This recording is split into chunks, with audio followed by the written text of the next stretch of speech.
Serious, former depressed teen cutters of Reddit. What can or should a mom do to help?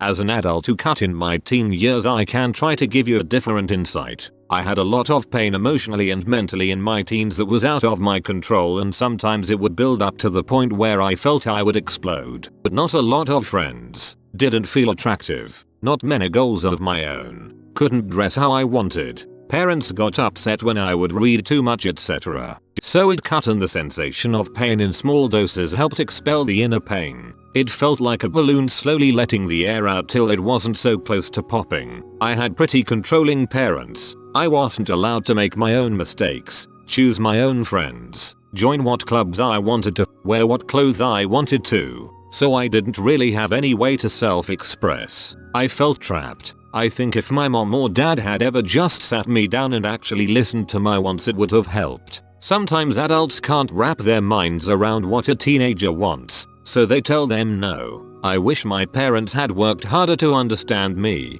I know now they were just trying to help the only way they knew how, but it ultimately had the opposite effect. Don't put too much pressure on small things, especially stuff your kid is already worrying about. Like if your kid failed a test and is already beating themselves up over it, don't bang on and on about the test. Only bother them with important stuff, because if they're to the point where they're cutting themselves, they've probably already got enough on their plate. And never try to assume what they're thinking. Never try to assume what's important to them. And one of the most important things is to listen as much as you can. Don't brush them off. Let them know you care about them and their thoughts. I know this isn't particularly helpful, but I thought I'd chip in. If your child comes to you with issues, please listen and take them seriously. I self-harmed for years and tried to go to my parents many times. I told them I was stressed out because of my failing grades and the pressure they were putting on me to succeed. The stress only served to keep my grades at D's and F's, which meant more lectures and punishments from my parents. I came to them when I told them I was depressed and didn't want to live anymore. They responded by guilting me and accusing me of not wanting to be around them, saying all I wanted to do was hang around my, say this with a very demeaning and sarcastic tone, boyfriend, who at the time was the only person I felt I could turn to anymore. They told me I had nothing to be stressed about because I was only a teenager, and of course teenagers in high school are too young to be so troubled. I had enough one day and cut my wrists deep. I laid in bed and let the blood run down my arms. My mother came up a few hours later, and as she walked into my dark room at 2:30 in the afternoon, she started accusing me of being lazy for still being in bed and not being a productive member of society. This was on a weekend, mind you, so I had nowhere I needed to be. She flipped on the lights and it took her a second to notice me, as she bitched about my mildly untidy room and how I do nothing to help around the house. She saw me finally, dragged my ass out of bed, called me a drama queen for cutting, and they put me in lockup in the hospital for a week. Please, for the love of all that is holy, if your son or daughter comes to you for help, try and give them the help they need, the help they deserve as human beings. Middle schoolers have more stress and responsibility than elementary schoolers. High schoolers have more stress and responsibility than middle schoolers. And full-grown adults have more stress and responsibility than high schoolers. Just because your kid's stress isn't as high as yours, just because they don't work as hard as you do, doesn't mean it's not the most stress and work they've had to deal with growing up so far. Heck, I'm 23 now, and looking back, high school would have been a breeze. But that's because I'm older and more experienced now. I know of better ways to deal with the stress I experienced back then. Just be there for your kid. Don't abuse emotionally. Don't accuse. Don't make them feel like everything is their own fault. I wouldn't have cut myself if my parents had recognized that failing grades aren't because of laziness, and certainly aren't the end of the world. If they had offered to sign me up for tutoring, or helped me with my homework or social stresses, I would have been fine. Never tell them about how other people have it worse. That's a great way to alienate your kid and make them not want to talk to you about it. Sometimes the kid introduces this idea to his herself, thus causing them to never open up to anybody. This was the case for myself.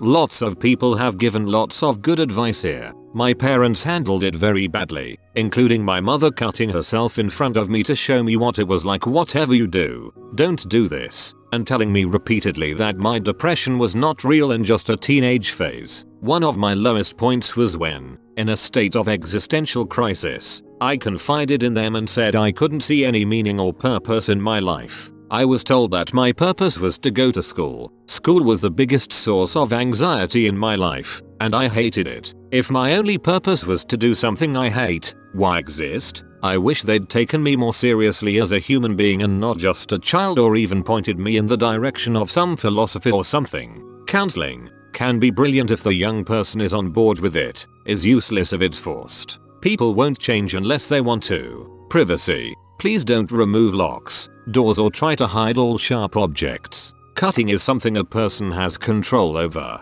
at a time when they have very little control or autonomy in other areas of life. Taking away what little they have won't make them feel any better. Listening is the best thing you can do, if you can do it without judgment. Some of the things they're upset about may seem petty or trivial to you. To them, they aren't. If you're getting frustrated, step away. Never shout or swear at them. They'll be less likely to confide in you again. Valuing them. I think this is important, especially if they care about things that you're uninterested in. I was continually told that the things I liked, computer games, learning languages, were worthless and pointless, and that I should like makeup and going to the gym. It could just as easily be the other way around. My point being that it's wrong to be dismissive of the things that are important to them, even if you don't see the appeal. Don't punish them for being depressed or cutting. Having boundaries is good. Like, no matter how they feel, shouting at you or being rude is wrong. But don't tell them it's wrong to feel the way they do.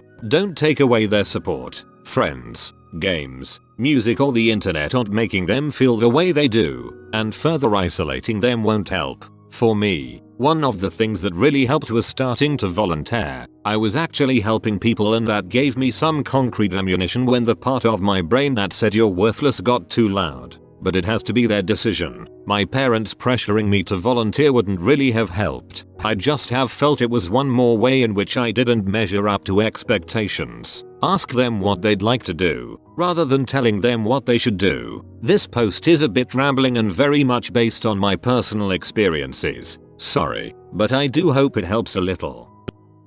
The only time either of my parents ever addressed the issue with me was when my mom yanked my arm, rolled my sleeves up, laughed, and smacked the cuts really hard. It was a defining moment of my adolescence that warped my perception of my self-harm plus mental illness and caused irreparable damage to the relationship we have. For the love of God, don't trivialize, invalidate, or otherwise downplay how your child is feeling because it's been 8 years and I still want to fricking die. LOL. Don't do this to your kid. Who the frick does that to their child? Oh my fricking god. I'm so sorry that this happened to you. I honestly hope that you cut your mom out of your life, because anyone who has enough of a lack of empathy to abuse someone like that is a freaking monster. First thing, get, edit, offer if they wanted them professional help. Also, dialectical behavioral therapy is super helpful, but I didn't get that until my 20s and am unsure if it is available to younger people. People cut themselves for a lot of different reasons. My reason was that I didn't know how to express or process emotions in a way that didn't involve hurting myself. I haven't cut in almost 4 years and have mostly been self-harm free for 7. Sometimes I don't cut from sheer willpower stubbornness, but mostly it's because I've learned to express my emotions and feel them without immediately needing to cut to process them. Since my mother handled my self-harming horribly, I can tell you what not to do. 1. Don't make this about you or your parenting. Sure way to frick a kid up is to make them feel guilty for how they are expressing their emotions. Frame the conversation like, I want to get you help so that you can experience life with as much pain. I care about you, not how did I frick up, I'm a terrible parent, why are you doing this to me, it's so embarrassing. 2. Do not, and I repeat, do not punish your child for cutting. This includes removing the door of their room, taking away privileges if they cut. They are cutting, probably, to deal with some serious urges and emotions, so adding pressure to them isn't helpful and may escalate their behavior. Like, I got hella suicidal when I first committed to not self-harming because it was keeping that at bay, and it hit me full force when I stopped. Also, cutters are sneaky as frick, and we will find a way to self-harm that is off your radar. Shower cutting, burning, finger crushing, or head banging. Like we become pros at avoiding emotions through physical pain and self-harming. Those endorphins are real yo. 3. Don't shame them or make fun of them. Tell them nothing in their life is bad enough for them to cut. Some people are predisposed to not be able to handle the human condition. We just suck at it and living is hard for us. I have a great life and still get stuck in depression and overwhelm. Shame is a mother to deal with, so please don't put that on your kid. Try to remember that cutting is a form of communication. It is the person's responsibility to recover from it. You can't make them cut or not cut, but you can be supportive and work with them to not harm themselves. Like I mentioned above, therapy is a great way to support a kid who is struggling. Giving them a place they can go that's safe to talk about whatever is bugging them. That's all I can think of for now. Step 1. Listen. Just listen. Don't judge, assume anything or try to fix any issues. Just hear them out with a compassionate ear. After the Columbine shootings, hordes of people were accusing Marilyn Manson and his music of being a driving factor in the kids' motivation. He was asked what he would say to Klebold and Harris if he could talk to them. Manson said he wouldn't say anything at all. He'd just listen, because if someone had sat down and listened to them in the first place and let them have a constructive outlet for their problems, he thinks the shooting would have never happened. I think he's spot with giving someone a caring ear. This would do wonders to remedy self-harm as well. Knowing how to listen effectively is an underrated skill. Conveying to the other person that you are in fact listening is super important.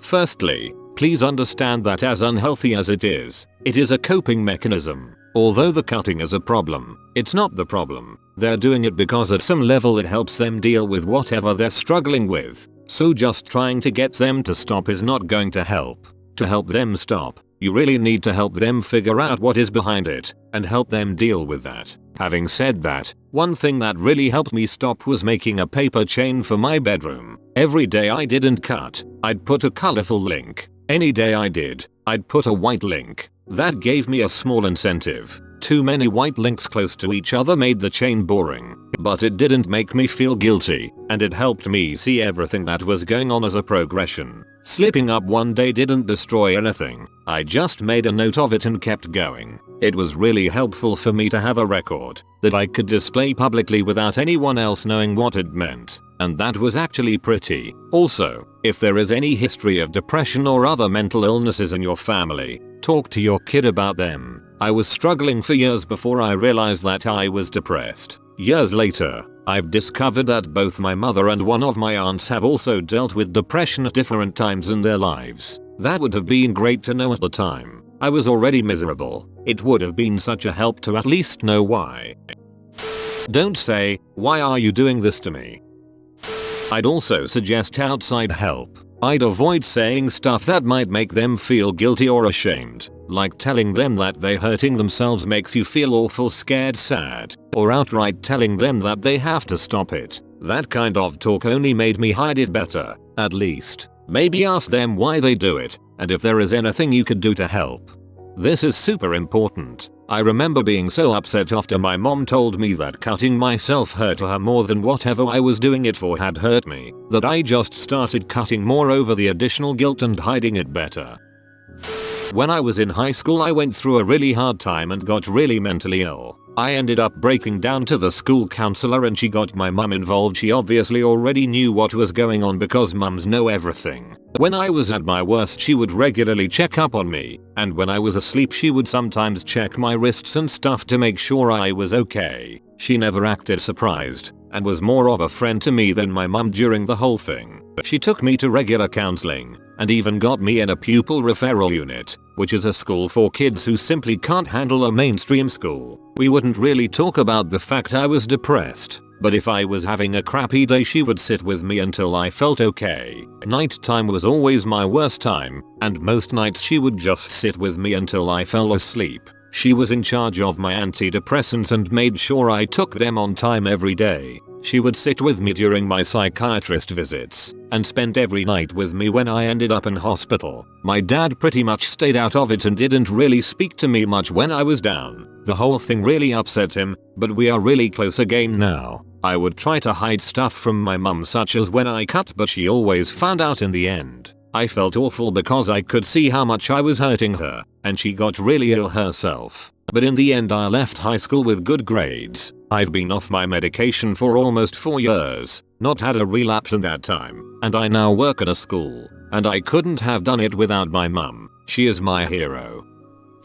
I hated counseling. I felt like a freak when I was forced into counseling. I didn't understand why I had to talk to a stranger when all I wanted was my parents to listen to me. It forces the teen to form a trusting relationship with someone they don't know at all in a short amount of time. As a teen who had awful social anxiety, my worst days were days where I had to go to the counselor.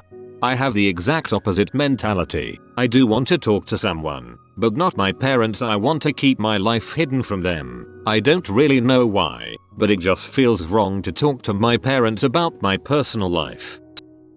I am 51 years old and still have the scars from when I was cutting myself. Looking back on it, I'm not sure that there was anything anyone could have done. When people started noticing the ones on my arms, I told people I scratched them in the forest near our house. I started doing them under my clothes. Why did I do it? I think I was overwhelmed by starting to understand people. I am fairly oversensitive. I have to avoid news and depressing stuff because it haunts me, and I never really understood why people hurt each other. I just don't understand the drive to be mean. As a teen I knew I was supposed to be making friends but just didn't want to be friends with anybody around me. It was a tough problem for me and took years for me to resolve, and my resolution was simply to have no friends. I am married and have an adorable and hilarious daughter, and am working hard with my wife to make sure she socializes better than I do. I can't be certain what OP should do. I think it depends on the person cutting themselves. Personally, I don't think my mom would have been capable of helping me, but I think what I needed was some help understanding why people were so focused on picking others to hurt.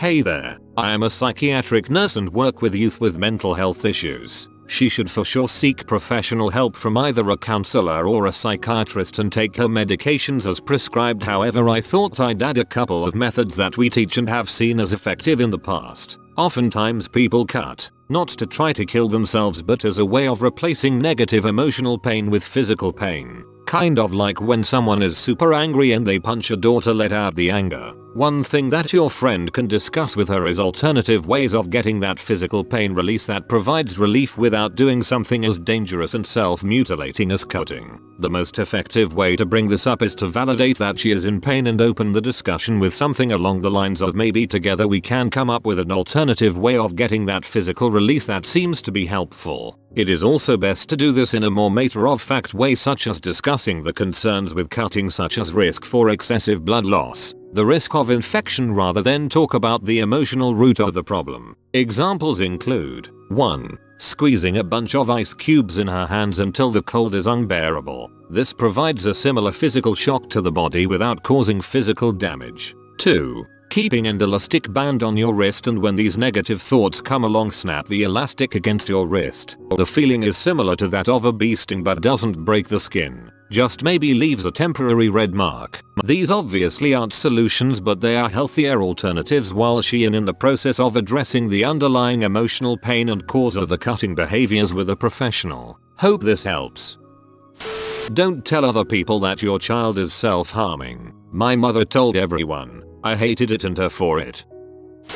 Don't dismiss your kid's strife. While the things they're reacting to might be inconsequential in the long term, teenagers don't typically have that kind of foresight. Getting turned down by a crush, getting in a fight with a friend, or missing a few assignments can feel devastating to a teenager, and they'll react accordingly. Give your kid room to talk about what's upsetting them if they so choose. But even if the things upsetting them seem trivial, just keep in perspective that these things are major to them and their feelings are valid. Your friend's daughter might not be open to talking about everything, but feeling validated and being given the space to talk about the stuff that bothered me was a good first step to getting better coping mechanisms when I was going through it. Lastly, getting a counselor was a good call. I'd advise a mom in this situation to ask her daughter and her counselor to have a session to discuss family coping and involvement. Oh God, whatever you do, do not get mad at them for it. I was in a hard place when I was in middle school and cut myself for a while. My mother's response was to scream at me about how her life was way worse than mine is. 1. Actually address the issue, and 2. Get the kid a counselor or outside party they can talk to. I cut in high school but took great pains to hide it. I only ever cut my legs and I wore long pants 90% of the time. But I'm pretty sure my mother knew. She saw the scars on my legs in department store changing rooms or the doctor's office. Her reaction was an awkward laugh, glancing away, and not addressing it. I honestly think she just didn't know how to handle the situation. I didn't find out until years later, but apparently my aunt had also been a cutter and my mother apologized to her on her deathbed for never doing anything about it. I think she may have wanted to help, but didn't know how, so she hoped it would go away on its own. As an adult, I'm not mad about it, but as a teenager I really wanted someone to do something about it. As for the counselor, I say this as someone who always got along with her parents. Having someone outside the family is incredibly helpful, because as much as I love my parents, there was crap I couldn't tell them or didn't want to, because they would take it personally or handle it unhelpfully, because neither of them are mental health professionals. I never did see a counselor as a teen, but when my mother passed away, I got grief counseling, and it was so helpful. Having someone you can talk to who is 1, trained to listen, and 2, not a part of your personal life can be an amazing outlet. You have been visited by the sleeping Italian. Comment sleep tight Lil Guido for nice spaghetti and meatball dreams all night. If you comment keep fighting, Papa. If you are new to the channel, you can subscribe. I publish new videos every day. Until then, check another video, or don't. Either way, have a great day you magnificent people.